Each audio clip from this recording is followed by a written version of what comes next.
படைத்து சிவன் வடிவத்திலே ஆண்களையும் சக்தியின் வடிவத்திலே பெண்களையும் படைத்தார். பெண்களையும் படைத்தார். ஆனென்றும் பெண்ணென்றும் ஆண்டவன் அகில உலகத்தை உண்டு பண்ணி படைத்த உலகத்திலே மக்கள் எல்லாருமே ஒற்றுமையாக வாழணும்னு சொல்லித்தான் இந்த உலகத்தை படைத்தாராம். எங்க ஒத்துமை இருக்கு? ஒற்றுமை எங்க இருக்குன்னா ஒருவர் வாழ்வதை பார்த்து ஒருவர் பொறாமைப்பட்டால் என்னைக்கு ஒற்றுமை வரும்? ஒரு காலமும் ஒற்றுமை வராது. ஒரு காலமும் வராது. நம்ம எல்லாம் நாங்க 4 பேருமே ஒற்றுமையா இருப்போம். ஒரே ஒரு கதைக்கு மட்டும். எந்த கதையில ஒற்றுமை இருக்கீங்க? அந்த பச்சை போர்டு கடைக்கு போவே ஒற்றுமையா தான் போவோம். பாட்டில் வாங்கி அடிக்கணும்னா சேர்ந்துருவாங்க. அந்த பச்சை போர்டு கடைக்கு போவேல அரசாங்கத்துல போய் ரூபா கட்ட போவேல ஒற்றுமையா போயிட்டு வருவோம். வரும்போது என்ன போட்டு வருவோம். ஆமா ஒற்றுமையா போவாங்க. அங்க போய் மொத்தமா ஒண்ணு வாங்குவாங்க. ஆமா வாங்கி பங்கு பிரிக்கும் போது சண்டை வந்துரும். அதுல அவனுக்கு கூட குறைய ஆயிட்டுனா சண்டை வரும்.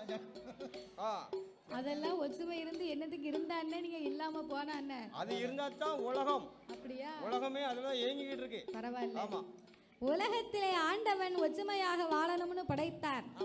ஆனால் ஏன் இந்த உலகத்தில் ஒற்றுமை இல்லை தெரியுமா? ஒருவர் வாழ்வதை பார்த்து ஒருவர் பொறாமைப்படுகிறோம்.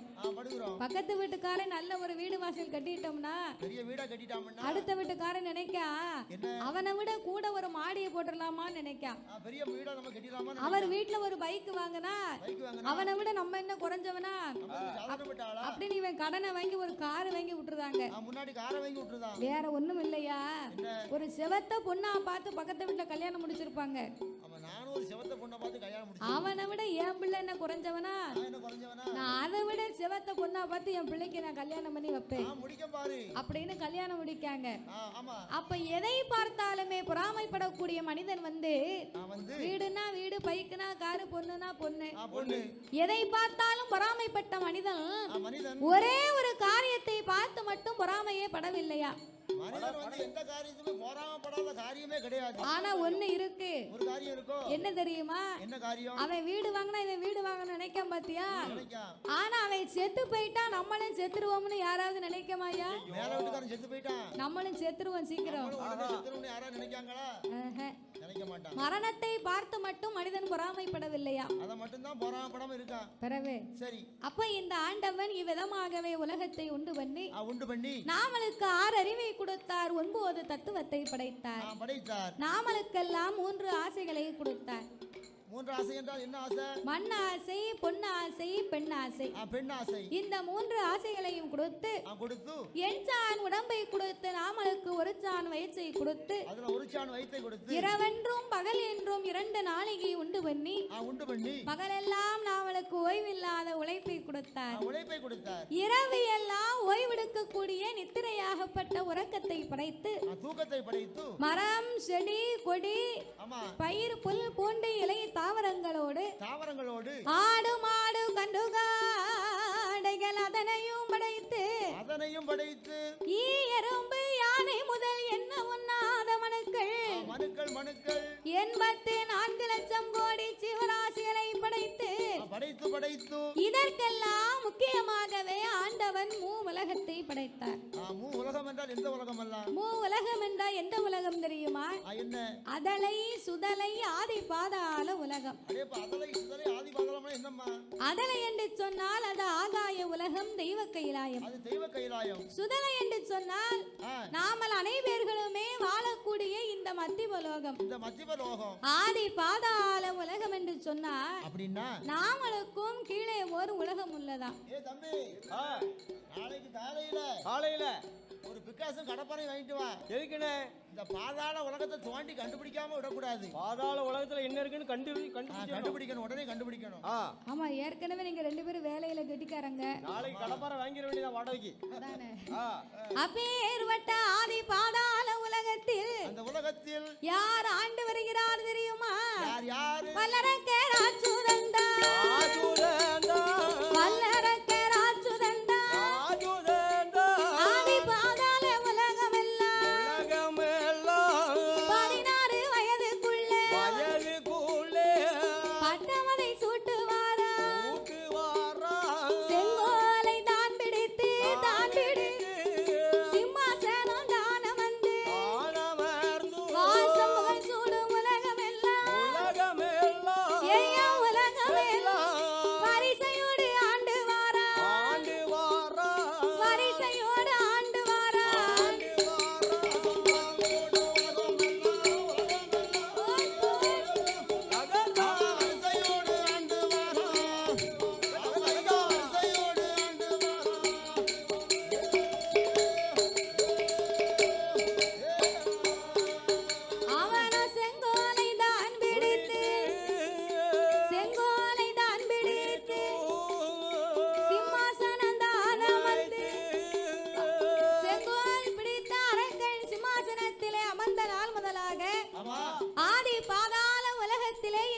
வல்லரக்க ராட்சதனாகப்பட்டவனுக்கு ரிஷியமுக வர்ணனும் இரத்த கன்னியாலும் தவம் இருந்த பெற்ற பிள்ளைதான் இந்த வல்லரக்கன்.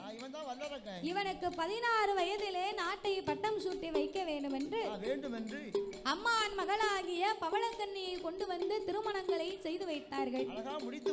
காலையிலே கல்யாணம், அரக்கனுக்கு மாலையிலே பட்டம் சூட்டும் விழா.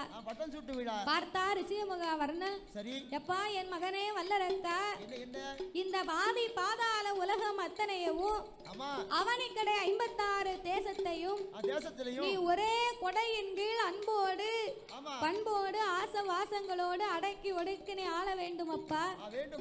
6 ஓர் கடமை வாங்கி அசையால மணியும் கட்டி நீதி தவறாமலே செங்கோல் பிடித்து நீ இந்த உலகத்தை ஆள வேண்டும் என்று சொல்ல அன்னையில இருந்து இந்த அரக்கனாகப்பட்ட வல்லரக்கன் அவன் செங்கோல் பிடித்து சிம்மாசனத்திலே அமர்ந்த நாள் முதலாக அவன் வந்த நாளையில இருந்து நாட்டுல மழையே கிடையாது. அவனுடைய ஆட்சியிலே நீதி இல்லை, நேர்மை இல்லை, மக்களிடையே தயவுதாட்சணை கிடையாது. அப்ப எப்படி நாட்டுல மழை வரும்? இந்த உலகத்திலே 100ல ஒரு 10 பேர் நல்லவங்களா இருக்க போய்தான் மீதமுள்ள நம்ம 90 பேர் நம்ம வண்டியை ஓட்டிக்கிட்டு இருக்கோம். நாட்டுல என்ன மாதிரி 10 பேர் நல்லவங்க இருக்க போய்தான் இந்த நாட்டுல மழை பெஞ்சு குளங்கோட்டெல்லாம் பெருவி வயக்காடுலாம் விளையுது. அதான் ஐயா கோயிலை சுத்தி தண்ணியா இருக்கும். ஏகப்பட்ட தண்ணி பத்தியா அங்க பிடிச்ச மழை இங்க பின்னாலேயே பின்தொடர்ந்து வந்திருக்கு. இந்த மாதிரி 10 பேர் இருக்க போய்தான் மழை பெய்யுது. ஆமா, எல்லாட்டும் மழை பெய்யுமா? மழை பெய்யாது. அவ்வளவு பெரிய தர்ம புண்ணியம். அப்ப இந்த அரக்கன் நாட்டுக்குள்ளே வந்த நாள் முதலாக அங்கே பஞ்சம் வந்து சேர்ந்த போது பஞ்சமான பஞ்சமையா காலநிலை பஞ்சமாச்சு, நாளியது உருண்ட வஞ்சம், நாயகனை தோற்ற வஞ்சம், ஆளாக்கு உருண்ட வஞ்சம், அரக்கனையும் தோற்ற வஞ்சம், மரக்காலது உருண்ட வஞ்சம், அவர மன்னவனை தோற்ற தாலி வெச்சும் பிரிவி தலையளவு பஞ்சமையோ பிள்ளைய வேலை கூடு தவிடு வாங்கி உண்டவன் ஆடி பாதாள உலகமெல்லாம் பஞ்சங்கள் ஏற்பட்டது. அரக்கனோ பொக்கிஷத்தை பார்த்தான், பொருளெல்லாம் உறைந்து போய்விட்டது. அவன் களஞ்சியத்தை பார்த்தான், கஜானா காலியாச்சு, பண பெட்டியை பார்த்தான், பணம் எல்லாம் குறைந்து போயிருக்கு. உடனே மந்திரி அழைத்தான். அடே மந்திரி, நான் இந்த நாட்டுக்கு வந்த நாள் முதலாக மக்கள் யாருமே எனக்கு பகுதி கொடுக்கவில்லை, பணிந்து நடக்கவில்லை, இருசால் கொடுக்கவில்லை, ஏனென்றும் கேட்கவில்லை. அதனால நீ போய் 56 தேசத்திற்கும் பகுதி பணம் வேணும் என்று சொல்லி பறைவோசை அடித்து விட்டு வா அப்படின்னு சொன்ன உடனே மந்திரியோ அவனிக்கடை 56 தேசத்துக்கும் பகுதி பணம் வேணும் என்று பறைவோசை அடித்தார். பாதாள உலகத்து அரசர்கள் எல்லாம் ஓடி வந்தார்கள். அடே மந்திரி, உங்க அரக்கை என்னைக்கு நாட்டுக்கு வந்தானோ அன்னையிலிருந்து நாட்டுல மழையும் இல்ல, தண்ணியும் இல்ல. நீ வந்து பகுதி பணம் கேட்டா எங்களால எப்படிடா கொடுக்க முடியும்? எங்க நாட்டை பாத்தியா? நீ அப்படியே வறண்டு போயில கிடக்கு. கிழக்க பாத்தியா? ஆமா, பாதி பெண்ண பட்டுல நிக்கி, தென்னை மரம் நீருக்கு காஞ்சி போய் நிக்கி. ஆமா, தென்திசைய பாத்தியா நீ? சரி, தென்திசைய பூரா கருவு மரம் வளர்ந்து போய் நிக்கி. ஆமா, வடதிசைய பாத்தியா? பாக்கல பூரா பாலைவனமா நிக்கி. சரி, மழை பெஞ்சு 12 வருஷம் ஆச்சு. ஆமா, பூமி விளையல. பூமி விளையட்டும் உங்க மன்னங்கிட்ட போய் சொல்லு.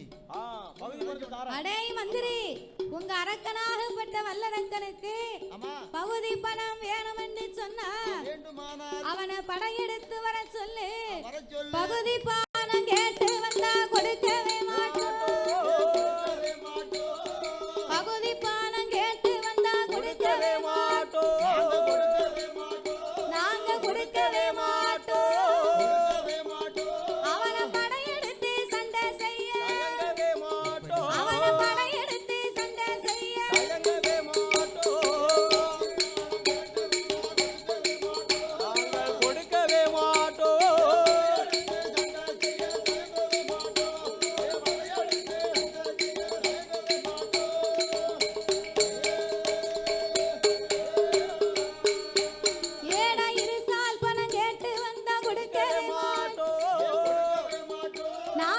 கொடுக்கவே மாட்டோம். அவனை எதிர்த்து சண்டை செய்வதற்கு அவனை எதிர்த்து சண்டை செய்வதற்கு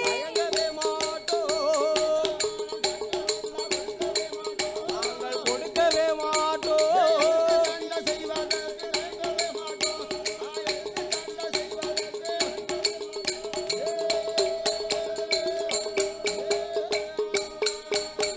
ஆட போட போட மந்திரியே அரக்கனிடம் போய் சொல்லு அவன பகுதி பண வேணுமா அவன சண்டை கொடி நாட்ட சொல்லு சண்டை செய்து பார்த்திட மல்லு கொடி நாட்ட சொல்லு அவன மல்லுக்கு தவறவு சொல்லு டேய் மந்திரி மண்டை பிளவிருந்தால் அவனை மல்லுக்கு வரச் சொல்லு நெஞ்சிலே துணிவு இருந்தது யானா உங்க அரக்கனை யுத்தத்துக்கு வர சொல்லியா பாப்போம் சண்டையிலே செவித்தாவே பகுதியை வாங்கிட்டு போட்டோம் பார்த்தா மந்திரி அரக்கம் பக்கம் போனா பகுதியை வாங்கிட்டு வானா அவன் இங்க வரட்டுதான் அரசர்கள் பக்கம் வந்தா பகுதி இல்லைன்னு அவங்க இங்க விரட்டுதாங்க இவன் துன்பத்திலே நிக்க முடியல இவன் துன்பத்திலே நிக்க முடியல அவனை இவனேன்னு நம்ம ஏன் அலையணும் இந்த அரக்கனை முதல்ல நாட்டை விட்டு எங்கேயாவது அனுப்பணும்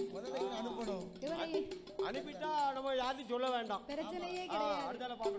அதனால இந்த அரக்கனை நாட்டை விட்டு எங்கேயாவது வனத்துக்கு அனுப்புனாதான் இவங்க நம்மளை எதுவும் கேட்காம இருப்பாங்க அப்படின்னு சொல்லி இந்த மந்திரியாகப்பட்டவன் அரண்மனைக்கு ஓடி வந்தான். மந்திரியானவன் வல்லரக்கனை வரவழைத்து ஐயா வாரும் ஐயா வல்லரக்கா வார்த்தை ஒன்றை சொல்ல கேளு பகுதி பணம் கேட்டு போனேன் உங்களை படம் எடுத்து வாரா பணவா கிஸ்தி பணம் கேட்டு போய் உங்களை கேவலமா பேசுதாய் மல்லு கொடி நாட்ட சொன்னா உங்களை மல்லுக்கு வரவு சொன்னா யுத்த கொடி நாட்ட சொன்னா யுத்தத்துக்கு வரவு சொன்னா ஏய் மந்திரி என்னைய பார்த்து வருவேன் சண்டைக்கு வர சொன்னானா ஏ மன்னா உங்க பேரை சொன்னேன் ஊருக்குள்ள போய் உங்க பேரை சொன்ன உடனே உரையிலிருந்து வாழை உருவி என் தலையை வெட்ட போறேன்னு வாரா உங்க பேரு ஊருக்குள்ள அவ்வளவு யோக்கியமா இருக்கு பேரு பெப்பர் பேரு கிடக்கு. ஆமா பேரை சொன்ன பிறகுதான் வாழையே உருவிட்டான்.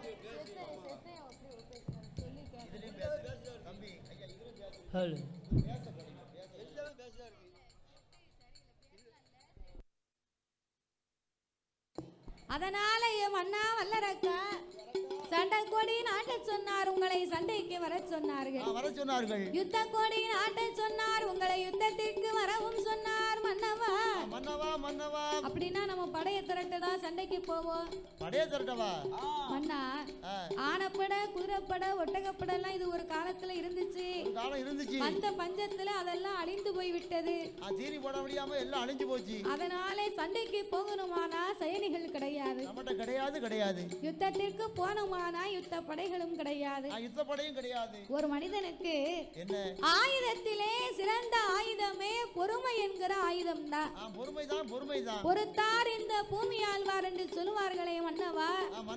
அதனாலே சற்று தாங்கள் பொறுமையாகவே இருந்து எட்டாத மலையிலே எமயகிரி பர்வதத்திலே சென்று ஆண்டவனை எண்ணி அரும்பெரும் தவங்களை செய்து 12 வருடமாகவே தவமிருந்து உங்களை பணிந்தவர்களை பாதுகாத்திட எதிர்த்தவர்களை எரிக்க தகுந்த தூண்டுவாமணி வரங்களை வாங்கி கொண்டு தாங்களே இந்த உலகத்தை ஆளலாம் அல்லவா என்று மந்திரியானவன் சொன்னபோது ஆட்டுவனை சம்மதித்த வல்லரக்கனானவன் அவன் எங்கே வருகிறான் தெரியுமா? அப்படியே நல்லதென்று வல்லரக்கராசுரன் தவம் இருக்க வேணும் என்று தலையமட்டதானடி சன்னியாசி கோலங்கொண்டு காவி நல்ல உடையணி ருத்திராட்ச மாலை போட்டு கம்பமதை தோளில் வைத்து காட்டுக்கு தவறானே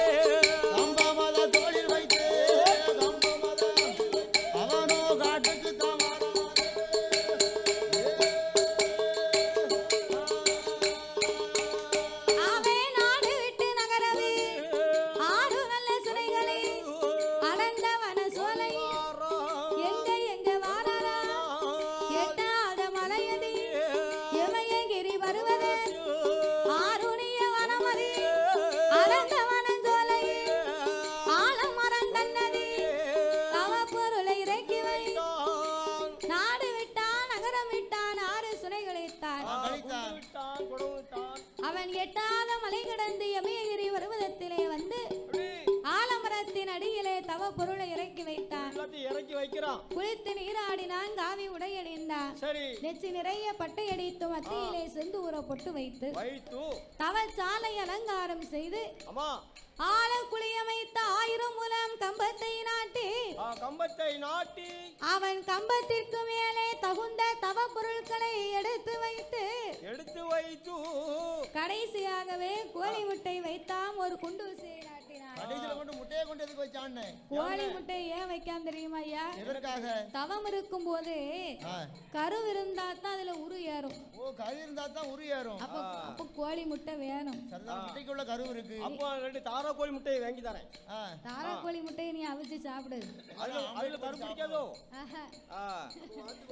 அப்போ நாட்டு கோழி முட்டையில தான் கரு ஏறுது.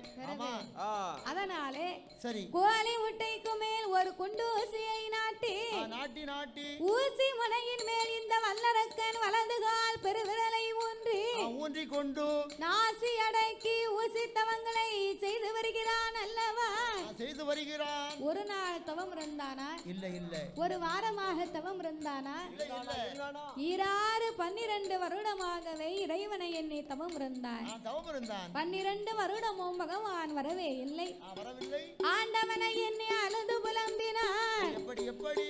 ஆண்டவனே பகவானே சம்போ சங்கரா, ஆண்டவனே பகவானே சம்போ சங்கரா, சிவ சம்போ சங்கரா, அரகே செய்யும் தவத்தை பாரு சம்போ சங்கரா, அரகே செய்யும் தவத்தை பாரு சம்போ சங்கரா, ஆண்டவனே பகவானே சம்போ சங்கரா, சம்போ சங்கரா,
செய்யும் தவத்தை பாரு சம்போ சங்கரா.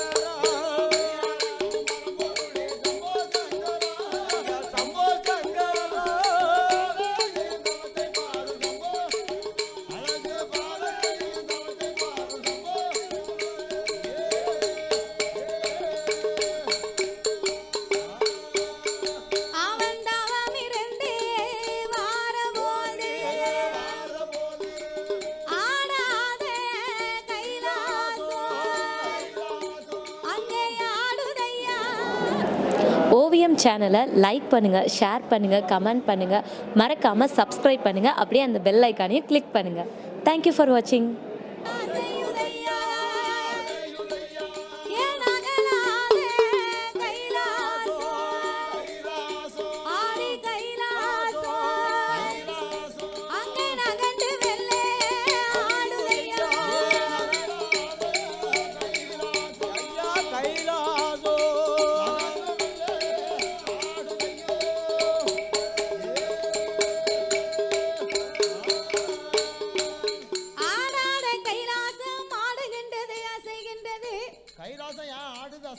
நகலாத கைலாசம் நகண்டு மெல்ல ஆடுகின்றது. அப்பந்தான் ஏறிட்டு பார்த்தார் இறைவனாகிய பகவான் பார்த்து தன்னுடைய ஞானத்தினாலே அறிந்து பார்த்தபோது ஆருணிய வனத்திலே ஆண்டவன் அரக்கனுடைய தவங்களை கண்டார்.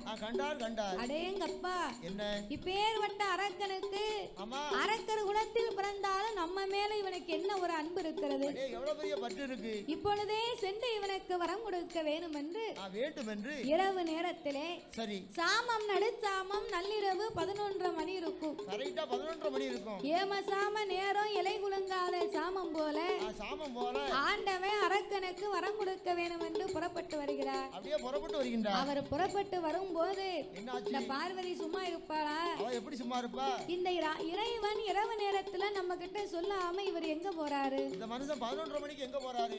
ஒருவேளை படியிழக்க போவாரோ? படியிழக்க எப்படி போக முடியும்? படியிழக்க போனாலும் சூரியன் உதிக்க வேண்டும், சொக்கன் படி எடுக்க வேண்டும். எடுக்க வேண்டும். ஆதித்தன் உதிக்க வேண்டும், அரணார் படி எடுக்க வேண்டும். படி எடுக்க வேண்டும். சூரியனும் உதிக்கவில்லை, சொக்கனும் படி எடுக்கவில்லை. அப்படியே படி எடுத்தாலும் நான் தானே அவருக்கு படியரிசி அளந்து கொடுப்பேன். நம்ம தானே அளந்து கொடுக்கணும். அப்ப இந்த ஆண்டவன் எங்க போறாரோ தெரியல. இந்த மனுஷன் 11:30 மணிக்கு எஞ்சி பறக்க முடிச்சிட்டு எங்க போவாரு என்று பார்வதி பின்னால எழுந்தரித்து வந்து ஆண்டவா பரம்பொருளே, என்ன பார்வதி, நான் இங்க இருக்க, நாதா நீங்கள் எங்க செல்கின்றீர்கள்? நீங்க எங்கயா போறீங்க? சக்தி நான் இங்க இருக்க, சிவன் தாங்கள் எங்கயா போறீங்க? எங்க போறீங்க ஐயா? ஏய் பார்வதி, என்ன பகவானே, பகவான் மீது உனக்கு சந்தேகமே வரக்கூடாது. வரக்கூடாது. அதோ பார்த்தாயா, என்ன எட்டாத மலையிலே யமகிரி பர்வதத்திலே என்னை நினைத்து ஓர் அசுர அரக்கன் தவம் இருந்து வருகிறான். அதாவது கணவன் மேல பொண்டாட்டி சந்தேகம் வரக்கூடாது. சரி, ஒரு குடும்பத்துல வீட்டுல கணவன் மனைவி வாழ்ந்து வரும்போது ஒரு குடும்பத்துல சந்தேகம் என்பது ஒரு கொடிய நோய். சந்தேகம் வரக்கூடாது. அந்த சந்தேகம் வந்து அந்த வீட்டுல முன்வாசல் வழியா வந்துச்சுன்னா சரி, அந்த வீட்டுல சந்தோஷம் என்ன ஆகும் தெரியுமா?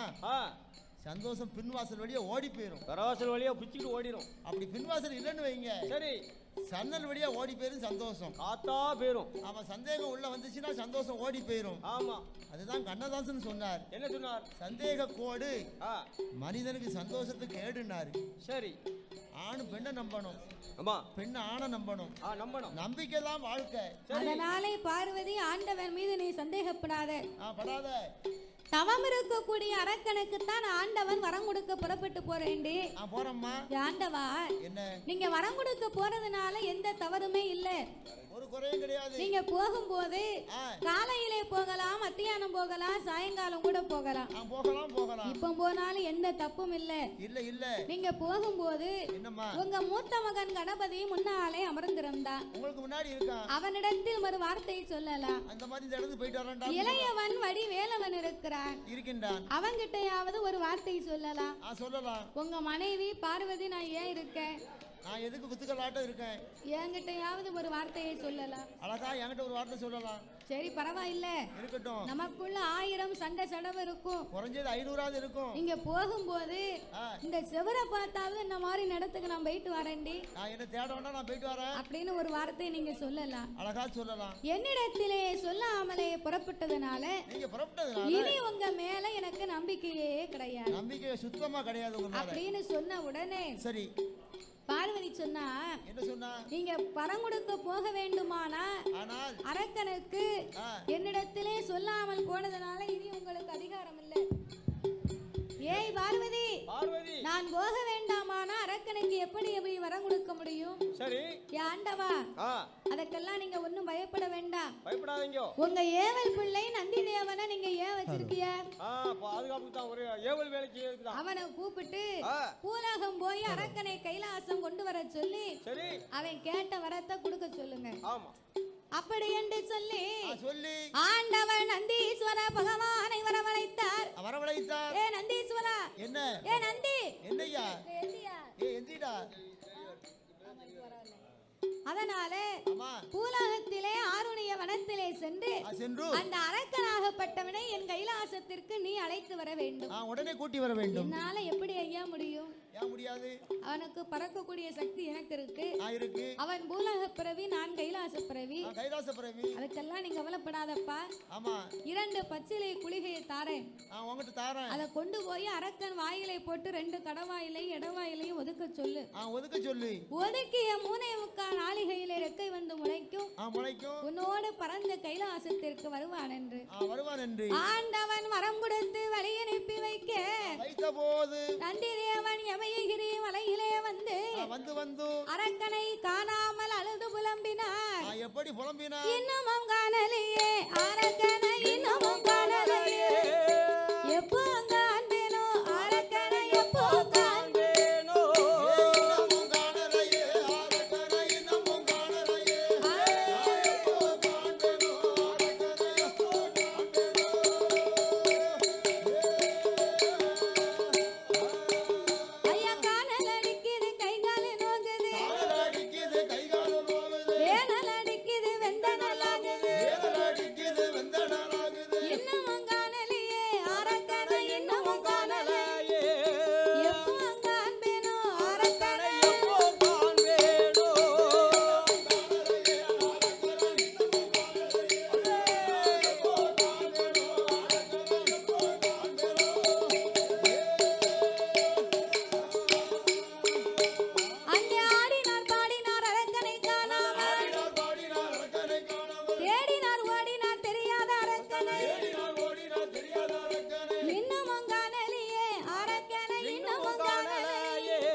காண்பேனோ அரக்கனை எப்போ காண்பேனோ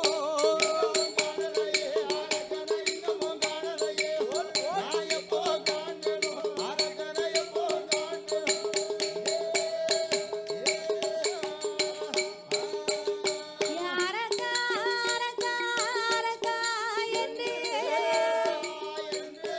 அரக்கா என்று அங்கே 5 6 சத்தம் போட்டார் அரக்கா என்று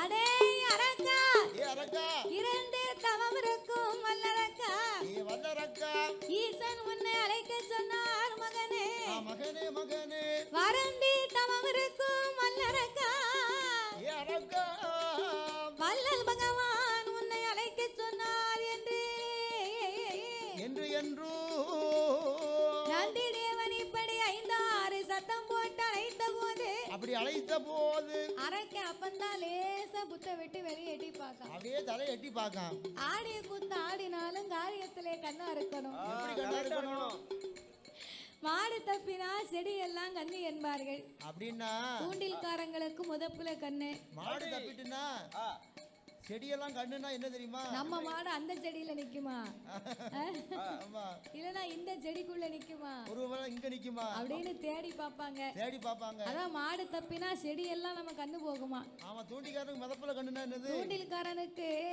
அவன் தூண்டிய போட்டுட்டு ஆமா எப்பண்டா மிதப்ப பிடிச்சு மீன் இழுக்கும்னு எதிர்பார்த்துக்கிட்டே இருப்பான் பார்த்து இருப்பான் மிதப்பு முங்கினோட தூக்கிடுவான் ஆமா மீனை தூக்கிடுவான் அத மாதிரி இந்த அரக்கன் சரி ஆண்டவன் வருவார் என்று தவம் இருந்தா தவம் இருந்தான் நந்தி தேவன் அழைத்த சத்தத்தை கேட்டு சிவன் தான் இங்கு வந்து விட்டாரோ என்று என்று அவன் முத்தை விட்டு கீழிறங்கி ஓடோடி வருகின்றார் வருகின்றான் நந்தி தேவனுக்கு முன்னாலே வந்து நிற்கும் போது அவன் ஏறிட்டு பார்த்தான் பாருங்க ஆமா ஏறிட்டு பார்த்த உடனே என்ன ஆச்சு ஆண்டவன் சிவன் என்றல்லவா தவத்தை விட்டு இறங்கி வந்துட்டோம் நம்ம படக்குன்னு இறங்கிட்டோம் இங்க வந்து பார்த்தா பெரிய காளைங்கண்ணெல்லாம் வந்து நிக்கி பெரிய மாடுலாம் வந்து நிக்கி சிவனுக்கா இருந்தா உச்சியில கொம்பு இருக்குமா இருக்காது நந்தி தேவனுடைய அழகு எப்படி இருக்கு தெரியுமா எப்படி அவருக்கு கொம்பு 2 தங்க நீரோ கொம்பு 2 தங்க நீரோ கால் குழம்பு 8 வெள்ளி நீரோ அவருக்கு நெத்தி சுட்டி நெட்டிவா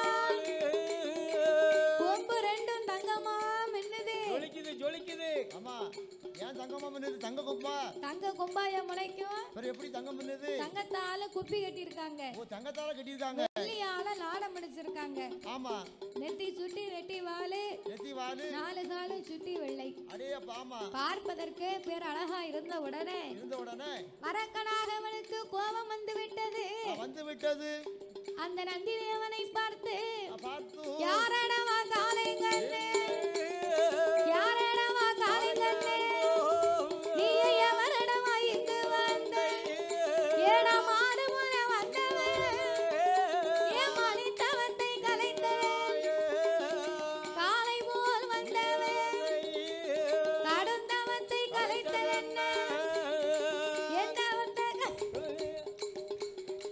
எந்தவத்தை கலைத்ததாலே எப்பா நான் உன்னை சும்மா விடவே மாட்டேன்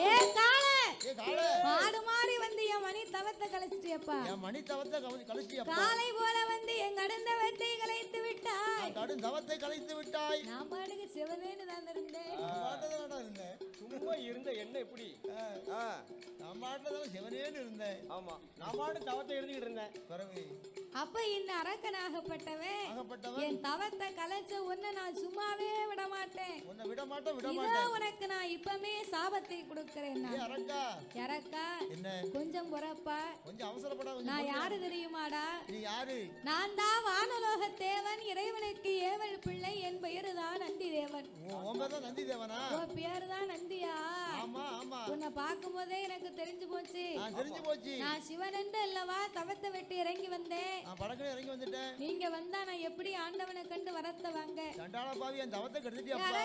என்ன? உன்னை அழைத்து வரத்தாண்டா உடையவன் என்னை அனுப்பி வைத்தார். அப்படியா? நான் எப்படி உங்க கூட வர முடியும்? நான் எப்படி வர முடியும்? அதுக்கெல்லாம் கவலைப்படாத. கவலைப்படாத நீ. இதோ இந்த மூலிகை பச்சிலை குளிகையே வாயில போட்டு 2 கடவாயிலையும் இடவாயிலையும் ஒதுக்கு. ஒதுக்கு ஒதுக்கிய 3.25 நாளிகையிலே உனக்கு ரெக்க வந்து முளைக்கும். அழகா முளைக்கும் அப்படின்னு சொன்ன உடனே சரி குளிகைய வாங்கினா வாயில போட்டான். படக்குன்னு போட்டான். 3.25 நாளிகையிலே ரெக்கை வந்து முளைக்க முளைத்த போது ரெக்க வந்து முளைச்ச நேரம் என்ன ஆச்சு? ஏ பாவி, அங்க பறக்கா இங்க பறக்கா, இங்க பறக்கா அங்க பறக்கா கீழே பறக்கா, மேல பறக்கா. பாவி பறப்பா நிக்க மாட்டுக்கா, நில கொண்டு இருக்க மாட்டுக்கா. நம்ம மனுஷனுக்கெல்லாம் ரெக்க இல்லாமலே 1 லிட்டர் பெட்ரோலை போட்டுட்டு சரி எக்ஸல் வண்டி பைபாஸ்ல ஓடும்போது எப்படி ஓடுது? எப்படி கையை பிடிக்காம இப்படி பறக்க வண்டி ரோட்ல பறந்து போகுதே. ஆமா, நமக்கு ரெக்க முளைச்சா சாதாரணப்பட்ட சும்மா இருப்போமா? இருக்க மாட்டோம். எனக்கெல்லாம் ரெக்க முளைச்சிட்டுனா சரி அப்படியே நைட்ல படுத்திருப்பேன். என் பொண்டாட்டி தூக்குன உடனே சரி பறந்து என் கொழுந்தியா வீட்டுக்கு போயிருவேன். ஏப்ப பறந்து அது கொழுந்தியா வீட்டுக்கு? ஆமா. உனக்குல வெஞ்சாமரம் கொண்டு வீசணும் பாத்துக்கோ. ஆமா, வெஞ்சாமரம்னா என்னது தாயி? விளக்கு மாரியா? விளக்கு மாரா? புதுசுதான். ஆமா. வா நம்ம கொழுந்தியா என் கொழுந்தியா வீட்டுக்கு போயிட்டு வரோம் அப்படின்னு என் பொண்டாட்டி கூப்பிட்டா வர மாட்டுக்கா. அது எப்படி வர முடியும்? வர மாட்டுக்கா. சரி நம்ம தான் போக வேண்டாம். உன் தங்கச்சிங்க வர சொல்லி நம்ம வீட்டுக்கு வந்து போச்சுன்னு சொன்னாலும் சரி வர விட மாட்டுக்கா. ஆமா, எவ்வளவு இடைஞ்ச படுதாரு பாத்துக்கோ. அவளுக்கு ரெக்க முளைச்சினா குழந்தையா விட்டு தான் முத போகும். அதான் ஆண்டவன் குதிரையை அறிஞ்சுதான் கொம்ப கொடுக்கலையா? மனிதனுடைய குணம் அறிஞ்சுதான் நமக்கெல்லாம் ரெக்கையை கொடுக்காம விட்டுருக்காரு. குதிரை ஏற்கனவே ஓடி ஓடி முட்டும். கொம்ப கொடுத்தா என்ன ஆகும்? உடலை உருவீரும். நம்மளாம் உயிரோட வாழ முடியாது.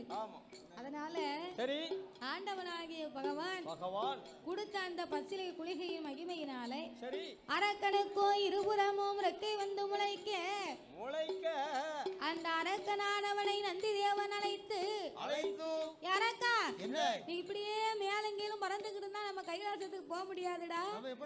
கடவுளை போய் பார்க்க ஐயா ஏன் நந்தி தேவா, நான் முன்ன பின்ன போனதும் இல்ல வந்ததும் இல்ல. வந்ததும் கிடையாது. நீங்க முன்னாலே போங்க, நான் உங்க பின்னாலே வாரேன். அப்படி என்று அந்த அரக்கனானவன் எப்படி கைலாசத்துக்கு வருகிறான்? ஆடிவள்ளி கையிலைக்கு தாரனாருடைய இடம் அதற்கு. ஆடிவள்ளி கையிலைக்கு தாரனாருடைய இடம் அதற்கு. ஏகவள்ளி கைலாசம் ஈசன் உடபதி அதற்கு. நந்திதேவன் முன்பறக்க வல்லரக்கல் மின்பறக்க. அங்க இருபெருமை வரண்டல்லவோ ஏக கைலாசம் வருவார்களா? ஏக கைலாசம் வருவார்களா?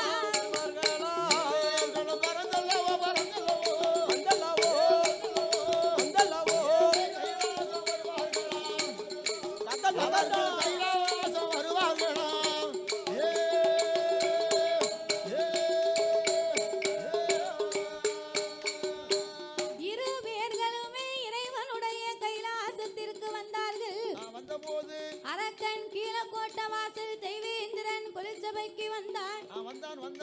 பூங்காவன தோட்டத்திலே வந்து கை நிறைய பூ மலர்களை பறித்தான். அதனையே இரு கரத்தினாலே ஏந்தி கொண்டு கைலாச வாசலுக்கு உள்ள வந்தா ஒரே கூட்டம்.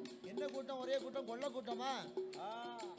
30 முற்கோடி தேவர்களும் 48,000 கோடி ரிஷிமார்களும் சூழ்ந்திருக்க அம்மையப்பன் இரு பேர்களுமே சொக்கட்டங்கால் மண்டபத்திலே சோதிபுரத்தை விளையாடி கொண்டிருக்கிறார்கள்.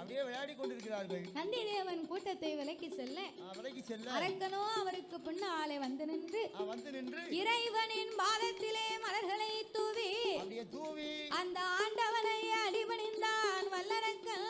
எப்படி அடிபணிந்தான்? அவன் முக்காலு அரக்க வலமாய் முடி வணங்கி சிவனை அங்கே முடி வணங்கி சிவனை நமஸ்கரித்தான்.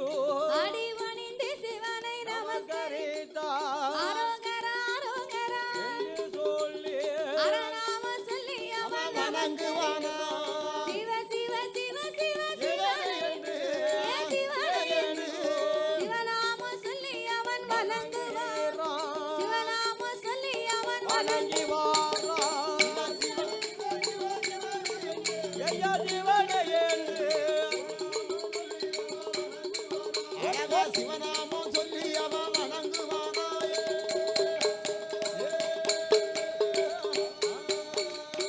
சர்வலோக நாயகா சம்போ மகாதேவா சம்போ மகாதேவா சாம்பலன் சுருவா சாமுண்டீஸ்வரா சாமுண்டீஸ்வரா அடியோர்க்கெல்லாம் எளியோனே எளியோனே ஆண்டவா பரம்பொருளே என்று என்று என்று இறைவனையே அடிபணிந்திருந்தான் வல்லரக்கன். நின்றான் பார்த்தார் இறைவன், கடவுள் பார்த்தார், இவன்தான் வல்லரக்கனா, இவன்தானா, இவனாகத்தான் இருக்குமா, ஒருவேளை இவனாத்தான் இருக்குமா என்று இல்லை இல்லை என்று அவனை தன் பக்கத்திலே அமர வைக்க வேண்டுமென்று ஆண்டவன் எப்படி அமர வைத்தார் தெரியுமா? எப்படி வா மகனே வல்லரக்கா, வா மகனே வல்லரக்கா, வந்த மறு பக்கத்திலே என் மகனே வல்லரக்கா, ஈசன் மக்க வந்த மறு உன்னுடைய தவம் போலே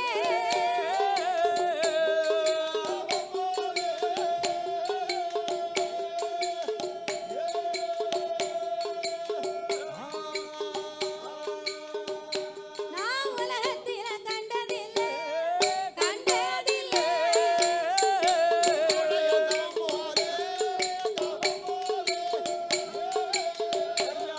தவத்தை போலே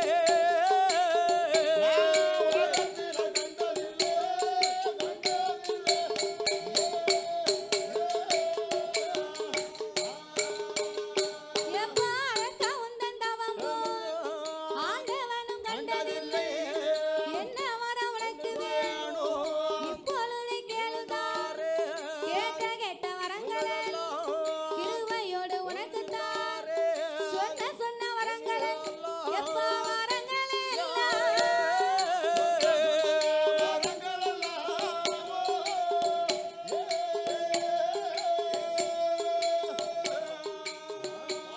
சொர்க்கேச உனக்கு தாரே தாரே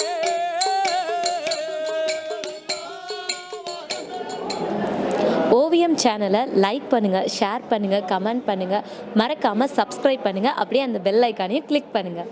தேங்க்யூ ஃபார் வாட்சிங்.